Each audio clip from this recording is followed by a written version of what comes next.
Developing tonight, a number of current and former lawmakers are doing a little bit of damage control after the comedian who brought us Borat managed to trick them, getting them to say on camera that they support arming preschoolers. Watch this. I support the kindergartens program. We in America would be wise to implement it too. A 3-year-old cannot defend itself from an assault rifle by throwing a Hello Kitty pencil case at it. Our founding fathers did not put an age limit on the Second Amendment. In less than a month, a first grader can become a first grenader. Ooh. It is all part of Sacha Baron Cohen's new Showtime series. Fortunately, Congressman Matt Gaetz did not completely fall for it. Watch this. You want me to say on television that I support 3- and 4-year-olds with firearms? Is that what you're asking me to do? Yes. You can do. Typically, members of Congress don't just hear a story about a program and then indicate whether they support it or not. Florida Congressman Matt Gaetz joins me now. Pretty unbelievable, some of these things that he got people to say. What was it like when you were in there with him, and how did you figure it out?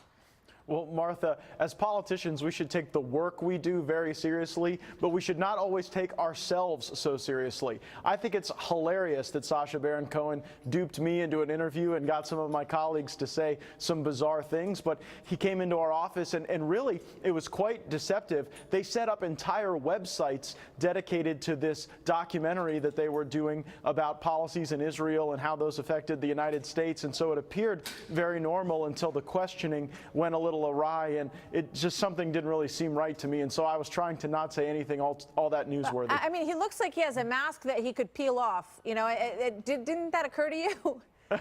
Well, he would not be the only dude who runs around Washington with a great deal of makeup on, Martha. That happens in this town a little bit more than it does in regular America, and so it didn't surprise me just to see someone conducting an interview with makeup. Let's watch this from former Illinois Congressman Joe Walsh. And so I'm reading this, Michael, off of a teleprompter, and I'm thinking to myself, well, this is kind of crazy. The alarm went off, but the alarm really went off about 3 o'clock that next morning when I said, oh, my God, I've been duped. Well, why were they reading stuff off of teleprompters in the first place? I mean, it seems a little odd for a congressman to, be put in that position and just sort of agree to say these ridiculous things about arming 3- and 4-year-olds and agree to say that into a camera on a teleprompter? I agree. They asked me to read off of a teleprompter as well, and I told them that's not something I do. I just try to share my sincere reaction to their questions without going with their script. And again, that's probably why it didn't work with me. But yeah, I mean, members of Congress should think about the things they say. We shouldn't just regurgitate the words in front of us. And again, this was sort of a funny example of that going wrong. Yeah, I mean, I guess it's funny. It's a little disturbing, to be honest. To watch members of Congress being willing to say these things, and I think that's what Sacha Baron Cohen is trying to accomplish. He's trying to, in a way, make fun of you guys and basically suggest that you're willing to say or do just about anything if you think there's maybe a good political reason behind it. Or if there's a camera pointed at us, maybe there are far too many members of Congress willing to read any teleprompter words if it means the camera light's on. But yeah, either way, that's humor. It's ironic humor that's indicative of Sacha Baron Cohen's style.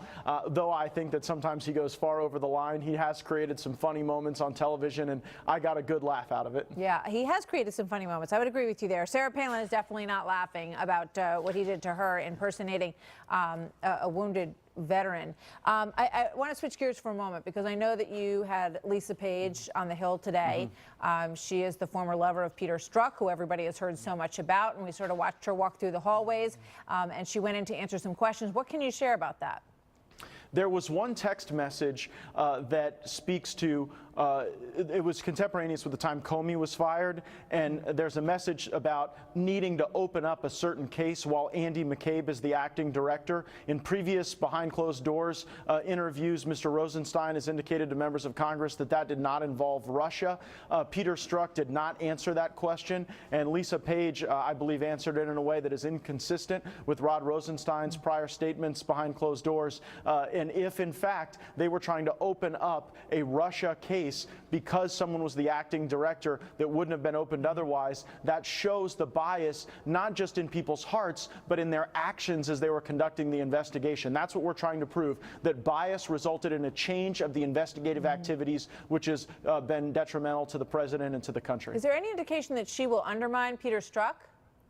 Well, if she's answering questions that Strzok won't answer, then it certainly gives us more of an illumination of the facts. And I found Lisa Page far more forthcoming and honest than I found Peter Strzok. Interesting. Very interesting.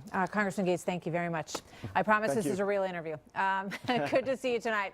Thank you, sir.